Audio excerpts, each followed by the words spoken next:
hometowns and heroes all across this land. Hometowns and heroes, let's give them a hand. I'm Mark Stewart from Hometowns and Heroes, and today we're at Skyline Regional Park here in Buckeye, Arizona, one of the fastest growing communities in the West. And this is the perfect place to introduce to you some of the hometown heroes that have been featured on DirecTV, giving more of themselves, making this a better country. And to start off the show, let's meet Rebecca Blackwell. Hello, I'm Rebecca Blackwell in a new edition of Hometowns and Heroes. We're here where the West begins. This is Fort Worth, Texas. I've got one of my favorite cowboys here with me, Mark Stewart. He's going to tell you about the show. Well, thank you, Rebecca. It is a pleasure to be here in the great state of Texas and one of its great cities, Fort Worth. Here you can see the Texas spirit that goes throughout the state. And it is a pleasure this week on Hometowns and Heroes to have a great American hero, David Barton. You've seen him on TV and you've probably heard him, but have you heard his message? Well, you will today on Hometowns and Heroes. Aledo, Texas, just west of Fort Worth, is where we find the Wallbuilders and David Barton, speaker, writer, man of God and country. Hello, I'm Dave Barton of Wallbuilders. Welcome to our library museum. We're surrounded with a lot of artifacts here. We actually have about 100,000 items from before 1812. So we have lots of stuff out of military history and church history and revival history and educational history and founding father history and civil rights history. And we've kind of pulled some things out where you can kind of see sections. We got founding fathers over there and American Revolution right here. And we've got, this is a classroom like in the 1890s, and that's World War II military stuff. So we have groups coming through all the time seeing this. And it really is a view of history that most folks don't get today. And that's really what got me started, because I didn't start out liking history at all. I stayed away from history. I was a school principal. I taught math and science. I was a basketball coach. But then I came across a really old historical document, this one right here. And I'd been taught about this in school, but when I read the actual document, it was really different from what I'd been taught. Now, as it turns out, this is part of a U.S. Supreme Court case that was decided in 1844. And in the Supreme Court case, in a unanimous decision, the U.S. Supreme Court said, wait a minute, if you're going to be a government-funded school, you have to teach the Bible. We're not going to fund a government-funded school that won't teach the Bible. Now, I was told exactly the opposite. I was told separation church and state. We don't have the Bible in the schools. But here's the unanimous decision. Now, I'd never heard this. I mean, this is real different from what I was taught in history. So I got intrigued, and you start reading it, and they start talking in here. They said, well, of course, the Honorable Judge Wilson said, and I'm going, who's the Honorable Judge Wilson? Well, I looked him up. Turns out he's a really important guy. He's one of the signers of the Declaration of Independence. As a matter of fact, here's the signers of the Declaration. That is the Honorable Judge Wilson right there. Now, not only did he sign the Declaration, he also signed the Constitution. He's the second most active member at the Constitutional Convention. George Washington put him on the original Supreme Court as a justice on the court. And so the Supreme Court decision was talking about Judge Wilson. Well, I'd never even heard Judge Wilson. And it turns out about 250 founding fathers, and I probably didn't know 5 or 6 of them. That's kind of like most Americans today. Can't name the other 245. And as a matter of fact, I like to put this in front of school groups often, adult groups, any group, and I say, tell me who you can name by name. And nearly everybody gets Ben Franklin and Thomas Jefferson. And that's usually where it stops. I go, no, wait a minute. There's 56 signers of the Declaration. Who are the others? Well, they don't have a clue. You can go Benjamin Harrison, then you can go Richard Henry Lee, and then George Clinton, and then Sam Adams, and that's Charles Carroll, and that's Robert Morris, and that's Stephen Hopkins, and that's William Williams, and that's Benjamin Rush, and never heard those names. We've all been trained to recognize the 2 least religious founding fathers, don't know anything about the rest of them. Now, 29 of these guys that signed the Declaration graduated from schools that would be called seminaries or Bible schools in their day. We don't hear anything about them. So I went back and said, well, if Judge Wilson, they're quoting Judge Wilson here, so he must have had some writings. And we looked, and lo and behold, we found the original writings of Judge Wilson. These are the writings of this significant founding father. And he started the first law school in America, and these are the law books he did for his first law school. And in here, he tells students, he says, students, you can't have a civil law that's secular. If it's secular, it's not going to be good. God's got to be involved in all of it. That's not what I was told. I was told that the government's supposed to be secular. You don't have religious stuff there. But here's one of the guys who put the government together saying, students, you don't want secular government. Well, that's not what I'd heard. And the other thing was they quoted a Judge Hopkinson. Who in the world is Judge Hopkinson? Well, I looked him up, and it turns out he's another one of our founding fathers. That man right there, Francis Hopkinson. Now, he's a judge. George Washington made him a federal judge, but he's also the guy who designed the American flag, and he's also a church music director and a choir leader. And I got to looking for his works, and among other things, I found this work right here. This is from 1767. Now, this is by Judge Hopkinson, but it's America's first purely American hymn book. This is the first book in American history that had musical notation in it. What he did, Judge Hopkinson, he set the entire book of Psalms to music so that we could sing the Psalms just like David has sung the Psalms. Now, you can imagine what it would be like to set the book of Psalms to music, but especially Psalms 119. That's the longest psalm in the Bible. Do you know in this hymn book right here, he set Psalms 119 to music. It is 32 pages long. Try singing that some Sunday morning. And then the music director says, let's sing it again. Really? 32 pages? That's a significant founding father. Federal judge, designed the American flag. I've never heard of him. He clearly wasn't an atheist, agnostic deist, which is what I was taught about the founding fathers, that they really didn't believe in God. Well, he did. He put the book of Psalms to music. And so this is what got me started right here, wanting to see more about history, because I didn't like history. And the way I went through school and the way they taught it, it's no fun for anybody. But once you get back into the originals, oh man, do you get a different view of what's going on. So that's where we started collecting, and that's what we're surrounded with now is so much out of actual history.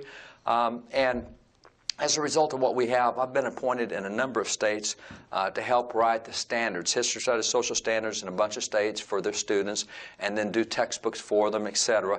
And we really work on going back to original documents, and we don't leave faith out of it because faith is part of history, and we don't leave civil rights out because it's part of our history. And see, the Bible teaches that you tell the good, the bad, and the ugly. When we get the story of David, man, he killed Goliath and he slew the lion and the bear, and that's really good. But he also couldn't keep his kids under control. Adonijah and Absalom, wild, and that's bad. And he also committed adultery with Bathsheba and murdered her husband Uriah. That's ugly. But that's the way God shows history. He shows you the good, the bad, the ugly. Today in America, we get a lot of bad and ugly, very little good. And so what we do is we bring the good back out, and we show the heroes that we used to talk about that we just don't talk about anymore. Now, how in the world did that lead to Wallbuilders? Well, Wallbuilders is a Bible name from the book of Nehemiah. It is not a construction company, and we don't build walls.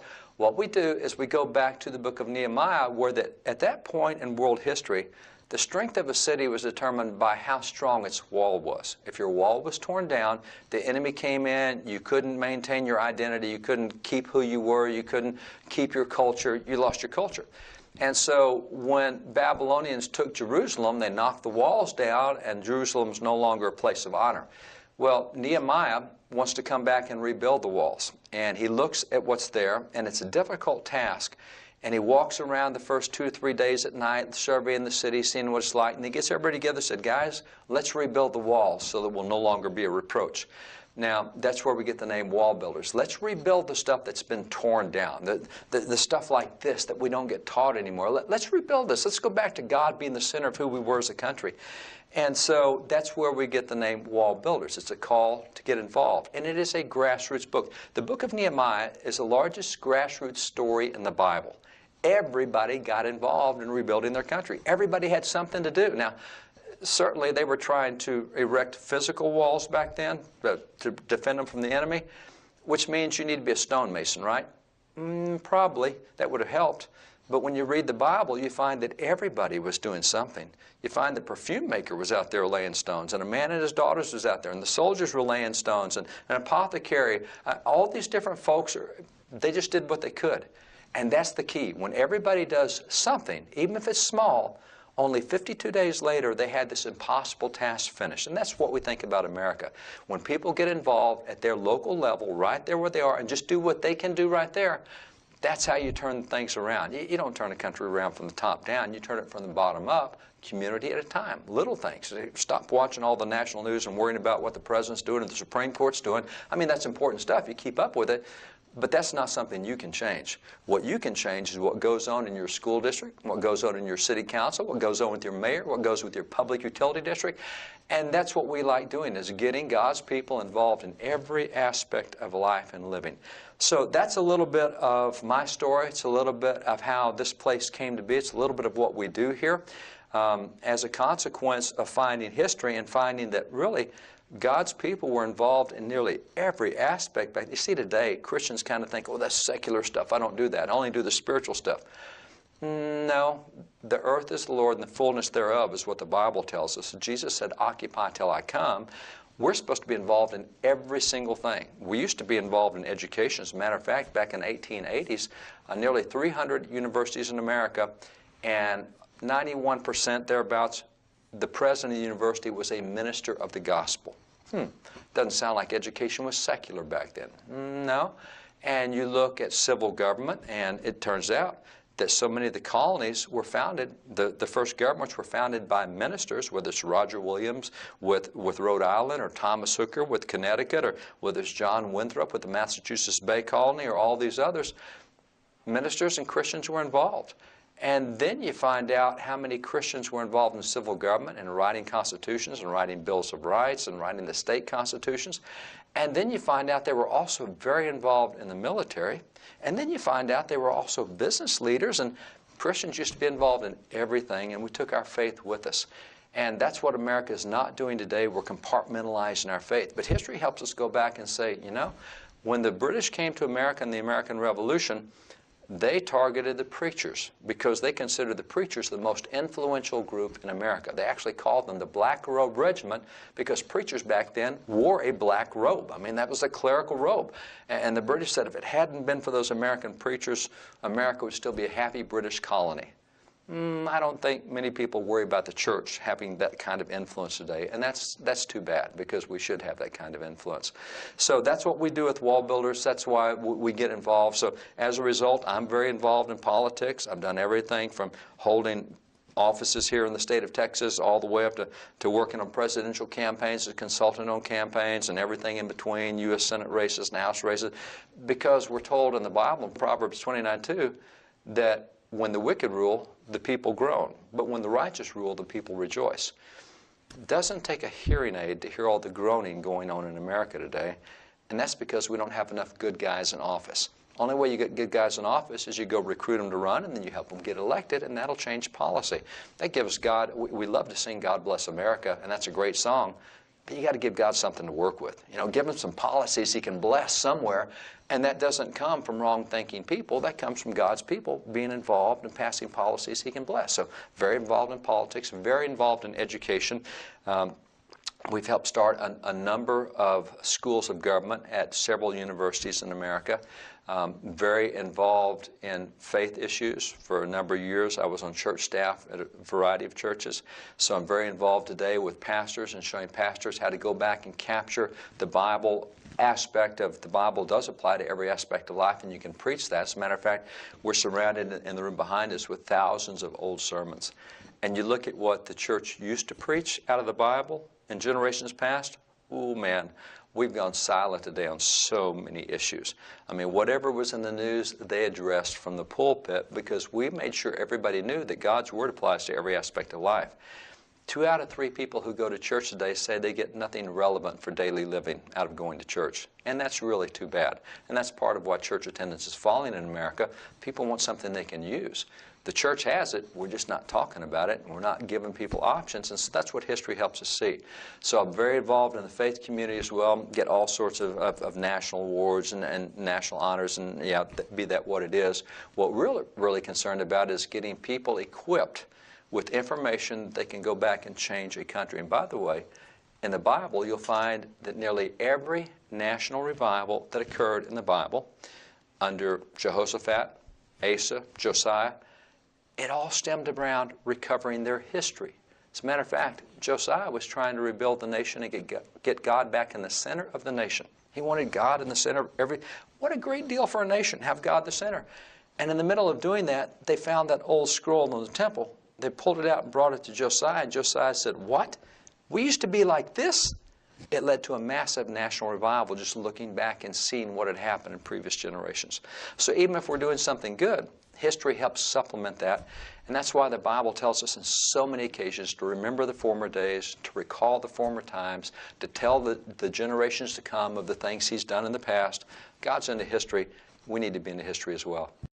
We'll be right back after a stop at the Aledo Diner. This is the real deal. You probably won't see it in some tourist magazine, but this is a place where the folks come in and talk about what's going on in town, what they can do to make it better, and also to have a great meal. Smiling faces greet family and friends with great service, good food, and a slice of Americana.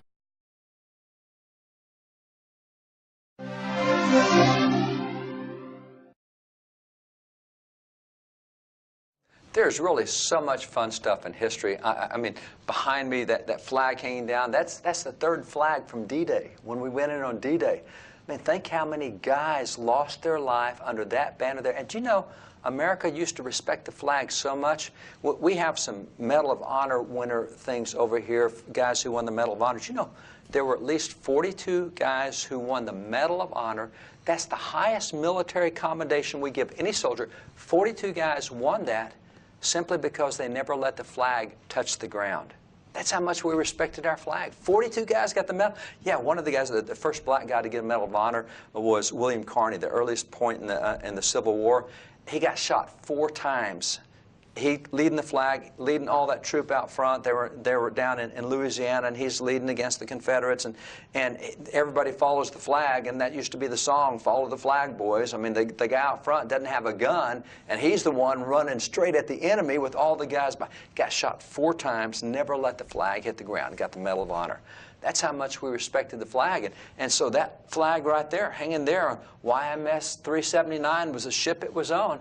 I mean, the guys who did so much for that flag, and today we just don't think it's a big deal, and we're not going to respect it. No, that goes back to a Supreme Court decision back in the 70s where the U.S. Supreme Court said, oh, it's okay to burn the flag. It doesn't mean that much. We have free speech. No, free speech says you can burn the flag. Actually burning the flag, that's not free speech. That's behavior, and we've always regulated behavior. That's what every civil law does.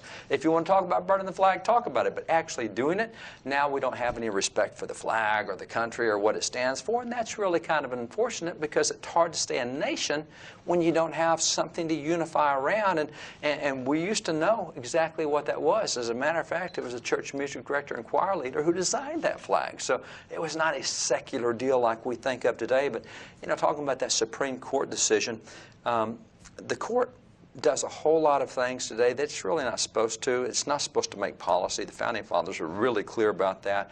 Matter of fact, you'll find that back in their day when a judge tried to make policy, they would take the judge off the court through impeachment. That just wasn't to be allowed because that's not an elected branch. So you don't let the unelected branch make policy. Well, that's all over their writings, but we don't study that today, and so we let judges tell us when life begins or how marriage is going to be defined or what your sexuality is.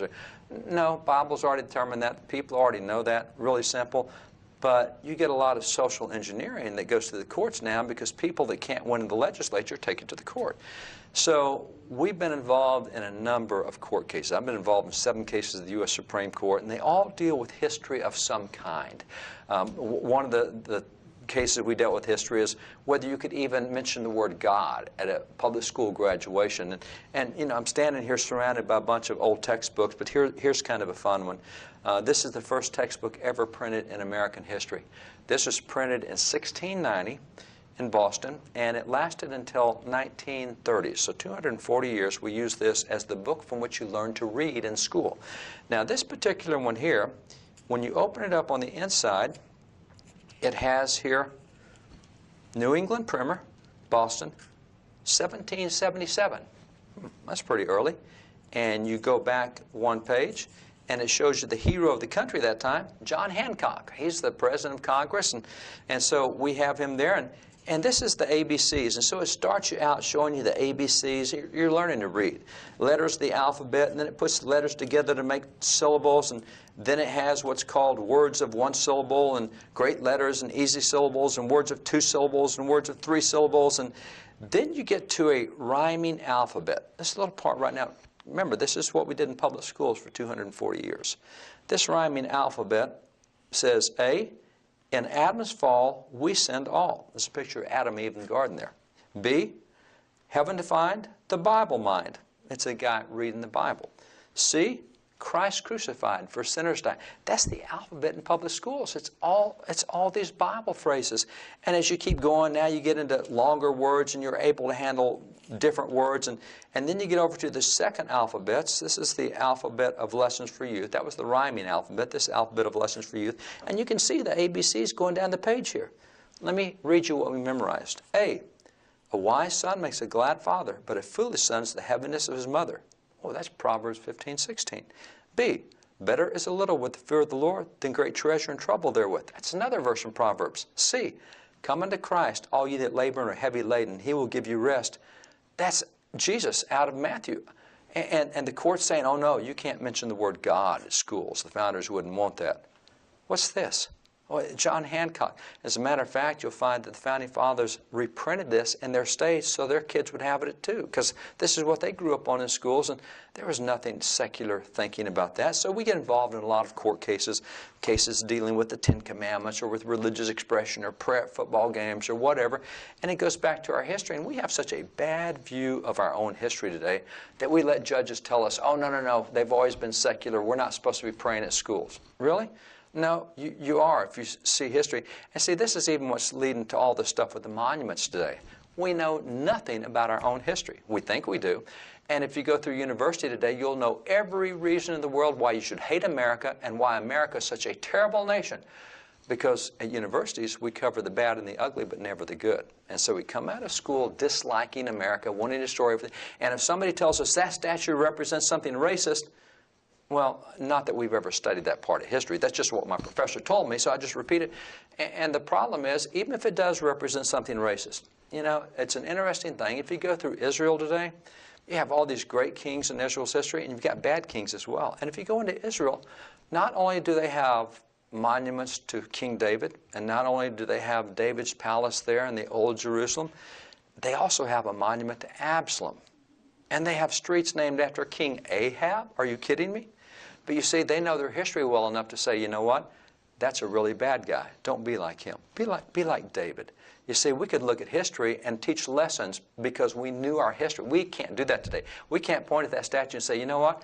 That statue reminds us of a time when we had a lot of racism in America, and that guy really was a racist, but that's a good reminder for us not to be a racist. No, we got to take it down. Do you know, in Germany today, and certainly they had real problems with racism, World War II, the extermination of 6 million Jews and 7 million Gentiles, 13 million people of faith wiped out by the Germans. They still have concentration camps set up there. They didn't tear them down. They still have Hitler's bunker. They didn't tear it down. They still have all sorts of SS headquarters and Gestapo place. They use that to teach because you can learn from history. You can learn from the good and the bad and the ugly. And Germany has about that much toleration for neo-Nazis today. Why? Because they know their history. See, in America, we don't know our history. We just respond to platitudes and respond to sound bites. And we elect our presidents on 1- and 2-word phrases. You know, they're dealing with how many issues, but we elect them on really simple. And that's the unfortunate part is we don't know our. It's a great example. Thomas Jefferson, they're wanting to tear down statues of Thomas Jefferson because he owned slaves. He sure did. And he's one of the loudest voices in American history about ending slavery. Now, we'll never hear that today. There's a reason that for 2 centuries, black civil rights leaders praised Thomas Jefferson for all he did to try to end slavery. All we hear today is he owned slaves. He sure did. But the state of Virginia, by his state law in Virginia, not his state law, the state law in the state where he lived, he was not allowed to free his own slaves. So he worked to end slavery everywhere. He introduced laws to end slavery in Virginia, couldn't get them passed. He introduced the national anti-slavery law in 1784. It failed by 1 vote. We came within 1 vote of ending slavery in 1784. And Jefferson wrote, oh, that God would have changed 1 heart. He wanted slavery ended in the whole. He worked to end slavery in other nations across the world. You'll never hear that about Thomas Jefferson today. You'll never hear that black civil rights leaders praised him for all he did to try to end racism and slavery. All we get today is Jefferson owned slaves, therefore he's a really bad guy. You know how ridiculous that is what if people 50 years from now say, you know, that woman, Abby Johnson, or all these others had abortions, therefore they were pro-abortion? No, there's a whole lot of people that lead the pro-life movement now that once had abortions. And we don't say that they're anti-life because they once had an abortion, because God forgives that, takes care of it. If you ask forgiveness, He does. And you've got so many former abortion clinic owners that now lead pro-life movement today. But 50 years from now, the way we teach history today, we're going to think that anybody that ever had an abortion hated life and hated protecting unborn kids, even those that fought. And that's the way it is with Thomas Jefferson. So there's so much fun history all around us. That's the kind of things we get involved with. We also have leadership training sessions. And, you know, because kids really don't get much of this today. In the summer times, for 2 weeks at a whack, we bring in up to 50 college kids from 18 to 25. We know what their professors teach them, and we know all the negative stuff. And we bring them in, and we let them see all the stuff and handle it for themselves. It's amazing the change that happens, because we show them 7 questions that they can use to go back and confront their professors and get the professors pointed in the right direction. It is so much fun to see kids in this generation not being picked off by education, but rather starting to change education in the right direction. So we do a lot in the summer with that. We also do training sessions for history and social studies teachers, because again, when you come in and get to handle this stuff, it's completely different from what you're told in the textbook. And so they get to see that. Now they teach a whole bunch of kids about that, and that helps turn the nation around. We also do pastors' conferences in Washington, D.C. We take pastors there to the U.S. Capitol. We take them on a spiritual heritage tour of the U.S. Capitol. Most folks don't have a clue that walking through the Capitol, you're walking through what used to be the largest church in America, the U.S. Capitol. Starts back in December of 1800 when Thomas Jefferson is the President of the Senate, Theodore Sedgwick is the Speaker of the House, and they said, we have the brand new Capitol. Let's use the biggest room in the Capitol for church every Sunday. And they set up a church service every Sunday in the Capitol. And by the time you get to 1860s, it's the largest church in America. Really? The one at the Capitol? Yeah. That's where the presidents went to church. That's where the senators went to church. That's where the congressmen went to church. And Thomas Jefferson helped set that. I thought Jefferson wanted separation of church and state. No. Jefferson said separation of church and state means the government can't stop a religious activity, which is why it's fine to have church inside the U.S. Capitol. And by the way, most people don't know that church service has been resurrected. It now goes on every week at the U.S. Capitol. There's church back in the Capitol again. And so we take pastors to D.C. and let them see this stuff where it actually happened. And that's an old building there. And we can show them where John Adams stood and where Thomas Jefferson was. And here's where Jefferson was when the first woman preached a sermon to Congress, Dorothy Ripley in 1806. Pretty cool discussion that happened there with Jefferson and Dorothy Ripley. Nobody gets that kind of history. So we do pastors' conferences in D.C. We bring in 12 to 15 senators and U.S. congressmen who are strong believers, who have a biblical worldview, who do the right thing for God. Let the pastors share from them. We never hear about those guys on the news, but there's a lot of good guys in D.C. We also have several hundred state legislators across the nation, and once a year we bring them together for a pro-family legislators conference. And what we do is we look. We'll monitor up to 100,000 bills every year, every session. And we'll try to determine the 12 to 15 big things that these guys are going to be facing in the next year. We'll get them together, and we'll give them a historical look at it, a biblical look at it. We'll give them a statistical look at it and try to equip them with what they need to go back in their states and move that the right direction. And it really works well. I mean, just the start of this year, these guys went after protecting religious liberty. We had more than 40 bills passed in the state legislatures. The previous high before this year was only 2 bills in a state legislature passed. Now we got over 40. So these guys really do a good job of going back. And again, this is not stuff you hear on the news, but this is the kind of stuff that we do at Wallbuilders, is we take this stuff and go out and shape the culture and affect things, because it's really taking us back to who we used to be. It's taking us back to when America really was significant. It's taking us back to a biblical worldview. And it's helping Christians understand that God's a whole lot bigger than the inside of the 4 walls of our church every Sunday morning. He does a whole lot of stuff outside the church we're just not aware of.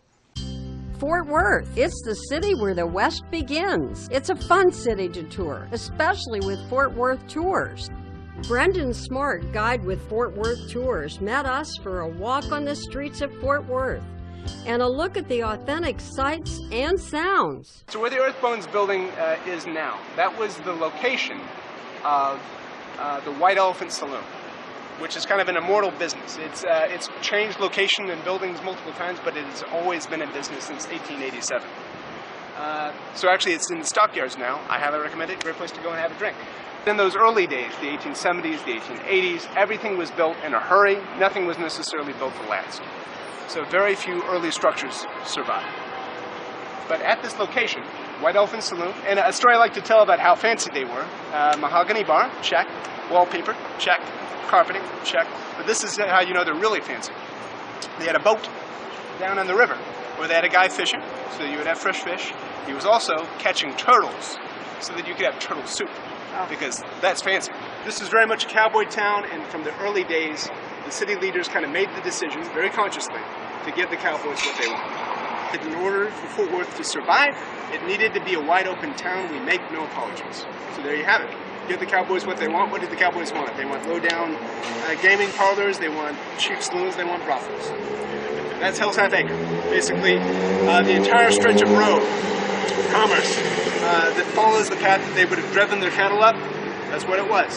As a part of the tour, Brendan pointed out some of Fort Worth's famous buildings and their history. And then we went to Sundance Square, a great part of town to sit, talk, meet, and watch the water fountain.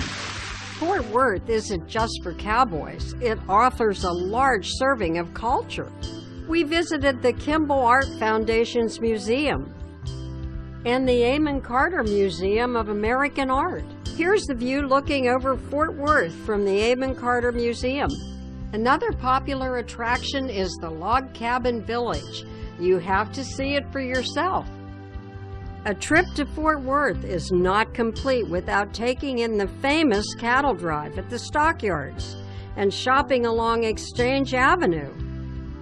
The cattle drive happens twice daily, so if you miss the 11:30 drive, check it out at the 4. Authentic Fort Worth Tour has many different types of tours, even a ghost tour. So be sure to call them when you plan to be or are in Fort Worth, Texas.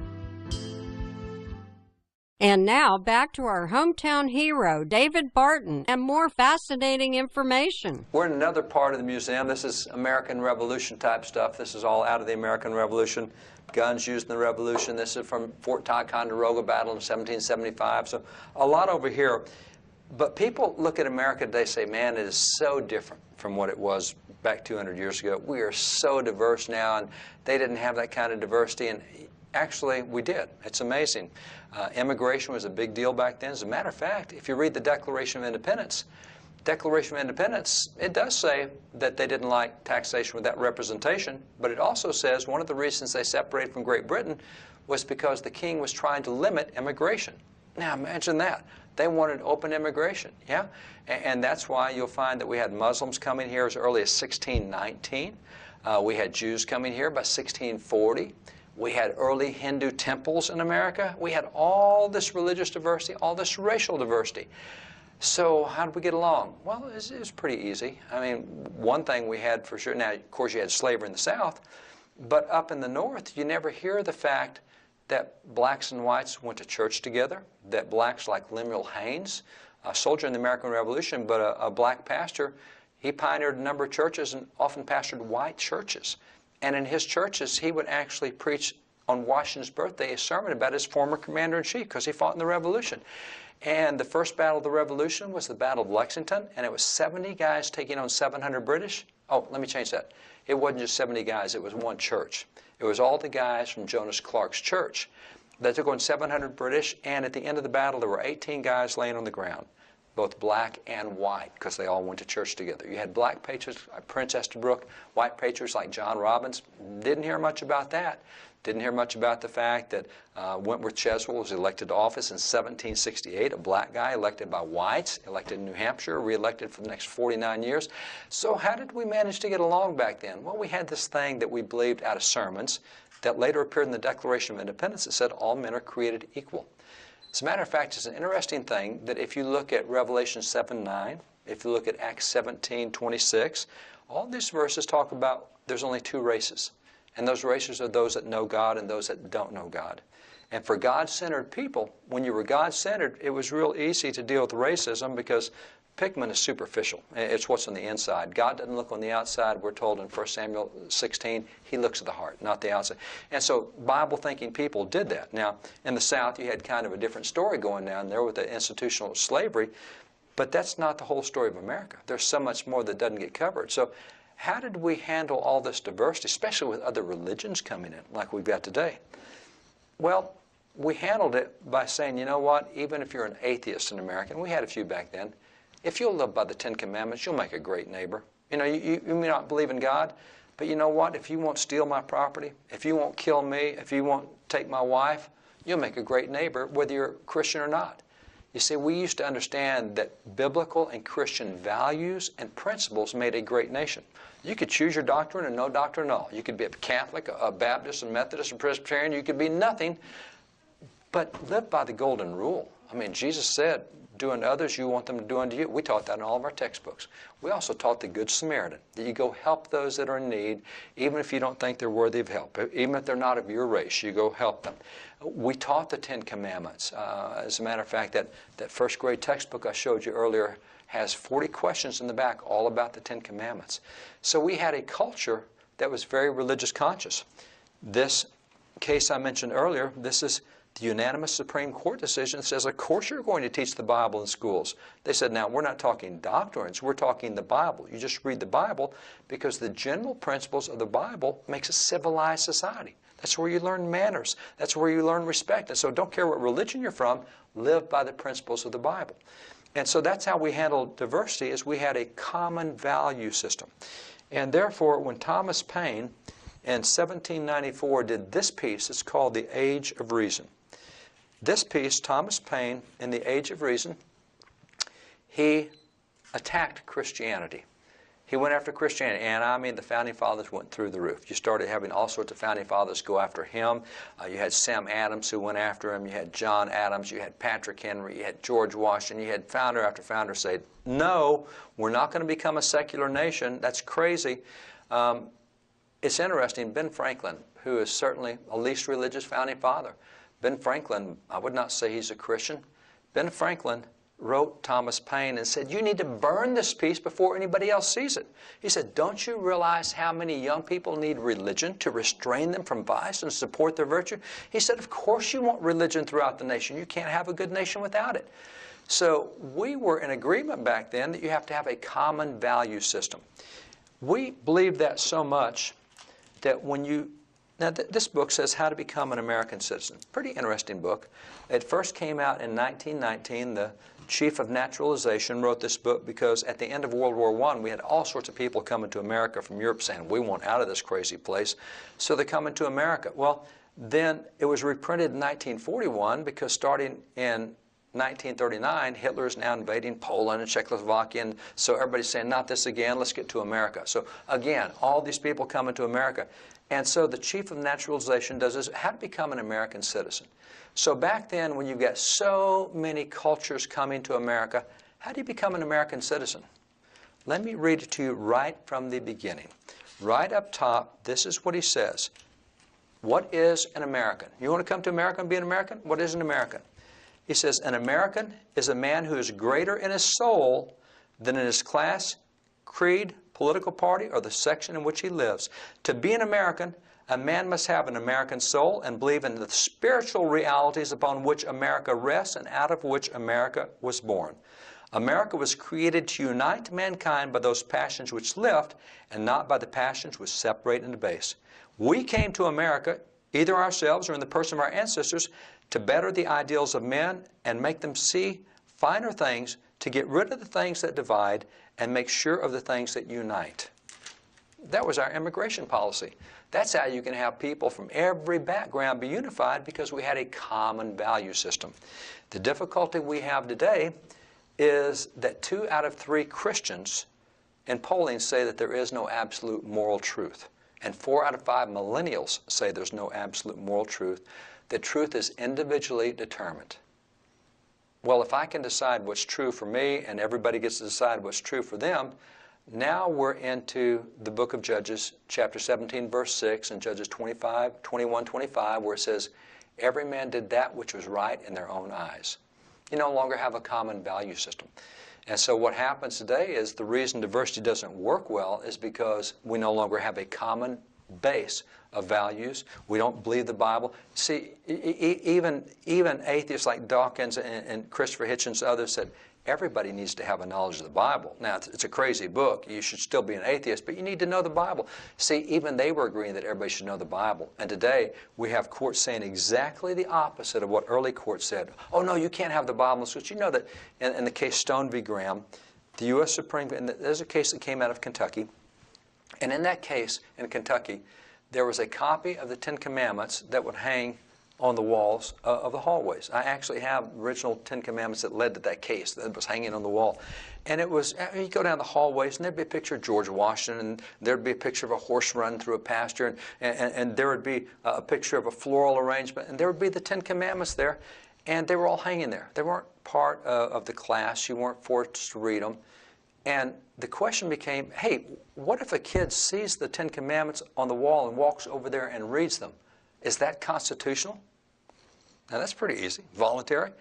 The U.S. Supreme Court said no, they can't do it. The court said if students were to see a copy of the 10 Commandments, they might be tempted to read the 10 Commandments. And if they were to read the 10 Commandments, they might read things like don't steal and don't kill and don't purge yourself. And then they'd be obeying religious teachings, and we can't have religious teachings at school. Really? Don't kill and don't steal and don't purge yourself? That's how crazy we've gone in saying that there's no common value, no common base. And so we are at a point right now in America where that everybody does that which is right in their own eyes, including Christians.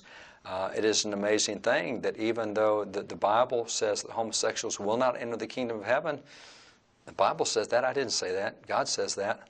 27% of homosexuals say they're born-again Christians. That can't be. Either God's right or God's wrong, and if the Bible's right, then that can't be possible. And you know, we would like to see abortion ended in America. We'd like to see Planned Parenthood shut down, but it's not a problem in the courts. It's a problem of Christians keeping them open.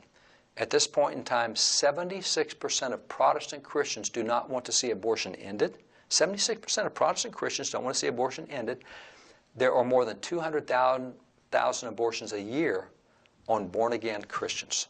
It's Christians that keep abortion going. So the difference between now and previous generations is we used to know what was right and wrong, and we knew that a secular nation was not a good nation. It doesn't last. And so even our non-Christian founding fathers defended the Bible as part of the culture because it gave you a system of manners and of values and of common behavior that everyone could live with. If we don't get back to that, it's going to be tough to survive as a nation. And by the way, speaking straight to Christians, national polling right now shows that only 3% of today's Christians have ever read through the Bible from cover to cover. It's really hard to live God's Word if you haven't read God's Word. And that's a starting place for all of us. So if we want to see America turn around, let's get back to knowing what's in the Bible. It used to be that the founding fathers, even like Ben Franklin and Thomas Jefferson, knew what was in the Bible, and that's good cultural teachings. That's what makes the nation unified. You know, an interesting reaction I find with audiences is I speak to all kinds of groups. I speak to military groups, speak to political groups, speak to congressmen and state legislatures, speak to pastors, speak to colleges, universities, both Christian and secular, speak at high schools and elementary schools. I mean, you name the group, business conferences. I'm speaking to all sorts of groups. And the reaction's almost universally the same. People love it. This is history they've never heard about, and they really like learning it. They didn't think they liked history, but then again, the way we teach history today is really pretty pathetic. We teach dates and names and places, and we used to teach history by telling biographies. We told stories. And people like stories. They like listening to stories.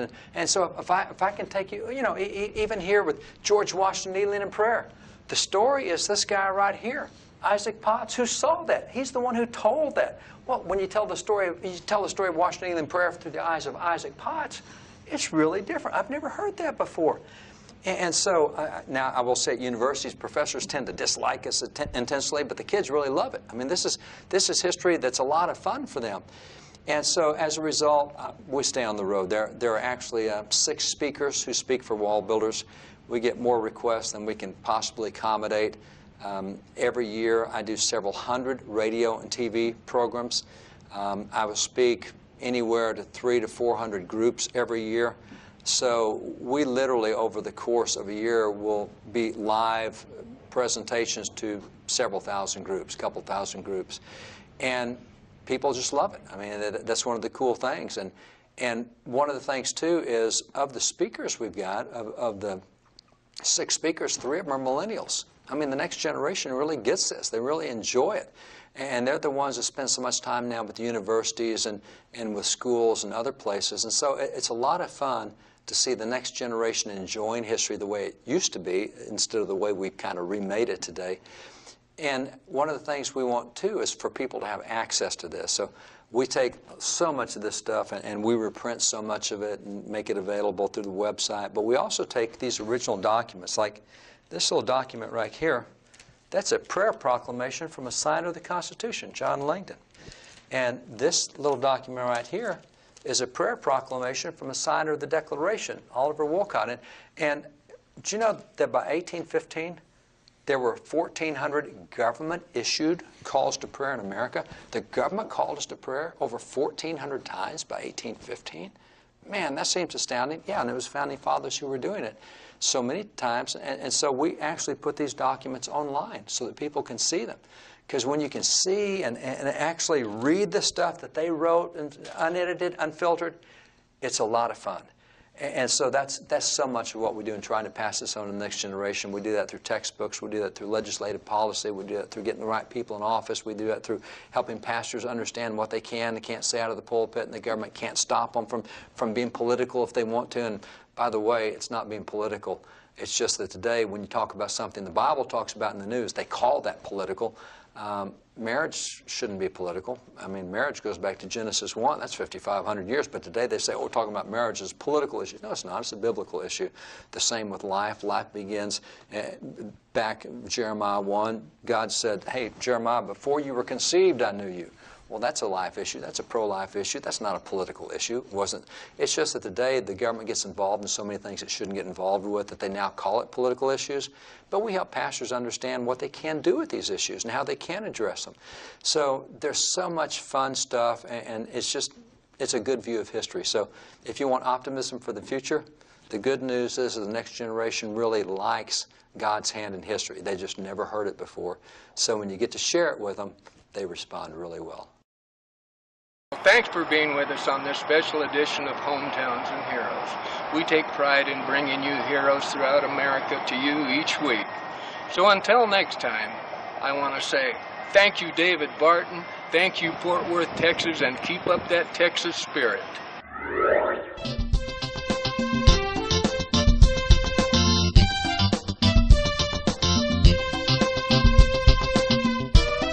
Join us again next time to hear another inspiring story featuring our next hometown hero.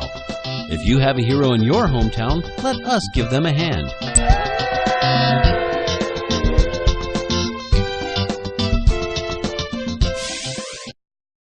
Welcome to the Make Merry collection on Etsy. It's time to make Merry Christmas great again. We know you will enjoy this selection of t-shirts, cups, and mugs, and hope that you will proudly wear them to let others know that Christmas is still the main occasion of the season and should not be demoted to happy holidays or season's greetings. Stand up for Christmas. Wear this t-shirt. Use this mug. Let's make Merry Christmas great again this year. And let's say Merry Christmas